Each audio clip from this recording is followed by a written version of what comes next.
नमस्कार। स्वागत है आपका सोलफुल जर्नीज में, जहां हम जीवन के गहरे रहस्यों और आध्यात्मिक ज्ञान को सरल और रोचक तरीके से प्रस्तुत करते हैं। आज हम शुरू कर रहे हैं एक अद्भुत यात्रा, श्रीमद् भगवद गीता के ज्ञान को अध्याय दर अध्याय समझने की।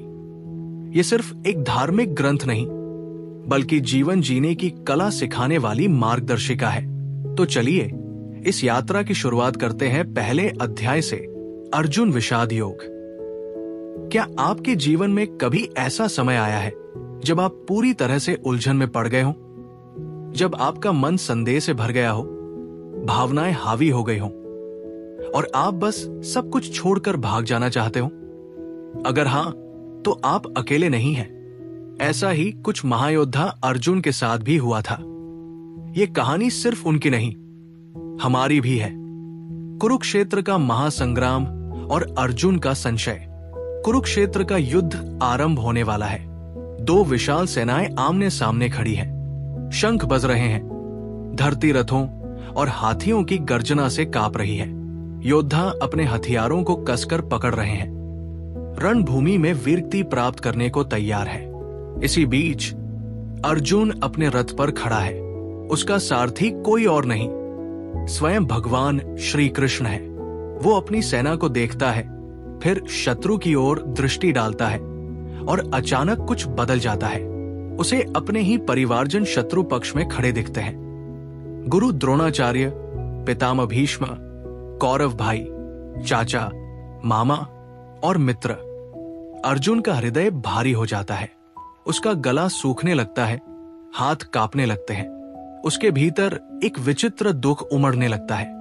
अर्जुन का मानसिक संघर्ष। अर्जुन, जो अब तक अजेय रहा है, जिसे कभी किसी युद्ध से भय नहीं लगा, आज कमजोर महसूस करने लगता है। उसका शरीर शिथिल पड़ जाता है। उसका गांडीव धनुष हाथों से छूटने लगता है और उसका मन असमंजस से भर जाता है। वो कृष्ण की ओर मुड़कर कहता है, मैं अपने ही परिवार के लोगों से कैसे युद्ध कर सकता हूं? मैं उन लोगों का सहार कैसे कर सकता हूं जिनसे मेरा इतना प्रेम और स्नेह है? अगर हम इस युद्ध में जीत भी गए तो क्या लाभ? ये राज्य, ये वैभव, ये जीवन सब अपनों के खून से सना होगा। उसकी आंखों में आंसू है, स्वर कांप रहा है। मुझे ये युद्ध नहीं चाहिए। इससे अच्छा तो मैं निशस्त्र होकर मर जाऊं। और फिर जो कभी नहीं हुआ था वो हो जाता है। महायोद्धा अर्जुन युद्ध से पीछे हट जाता है। ये सिर्फ अर्जुन की नहीं, हमारी भी कहानी है। अब जरा सोचिए, क्या आपने कभी ऐसा महसूस किया है? शायद आप किसी युद्ध भूमि में नहीं खड़े हैं, लेकिन जीवन में कई बार ऐसे क्षण आते हैं जब हमें भी अर्जुन जैसी उलझन होती है। कभी करियर को लेकर असमंजस होता है, कभी रिश्तों को लेकर, कभी सही और आसान के बीच फंस जाते हैं।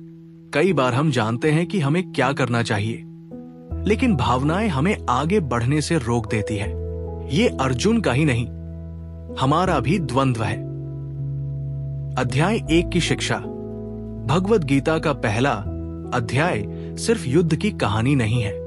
ये हमें दिखाता है कि संदेह और भ्रम से कोई अछूता नहीं है, चाहे वो अर्जुन जैसा महान योद्धा ही क्यों न हो।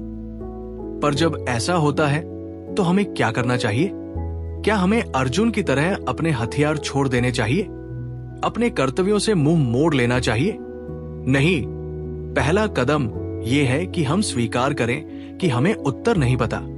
और दूसरा कदम, मार्गदर्शन खोजना। अर्जुन ने भी यही किया। वो श्री कृष्ण की ओर मुड़ा। जीवन में इसे कैसे अपनाएं? तो हम इसे अपने जीवन में कैसे लागू कर सकते हैं? भावनाओं को समझें, लेकिन उनसे भ्रमित ना हो। जब कोई कठिन निर्णय लेना हो तो अपने मन से पूछें, क्या मैं इसे भावनाओं में बहकर कर रहा हूं या सच में ये सही निर्णय है? मार्गदर्शन ले। जिस तरह अर्जुन ने श्री कृष्ण का सहारा लिया, हमें भी सही सलाह लेनी चाहिए। ये मार्गदर्शन किसी गुरु, किसी पुस्तक या स्वयं आत्ममंथन से भी मिल सकता है। अपने कर्तव्य को पहचानें। जीवन में कठिन परिस्थितियां आएंगी, लेकिन उनका सामना किए बिना हम आगे नहीं बढ़ सकते। जब कोई चुनौती आए तो खुद से पूछें, क्या ये मेरा धर्म, कर्तव्य है? क्या ये सही है, भले ही कठिन हो? अर्जुन हार मान चुका था, लेकिन ये उसका अंत नहीं था। ये तो बस शुरुआत थी। अगला कदम, श्री कृष्ण का उत्तर। अर्जुन का ये क्षणिक संशय ही उसकी सबसे बड़ी शक्ति बनने वाला था, क्योंकि अब श्री कृष्ण बोलने वाले हैं और उनके शब्द न सिर्फ अर्जुन की बल्कि लाखों करोड़ों लोगों की राह रोशन करेंगे। अध्याय 2 में श्री कृष्ण अर्जुन को वो ज्ञान देने वाले हैं जिससे उसका भ्रम समाप्त होगा, जिससे वो वीरता के साथ आगे बढ़ेगा।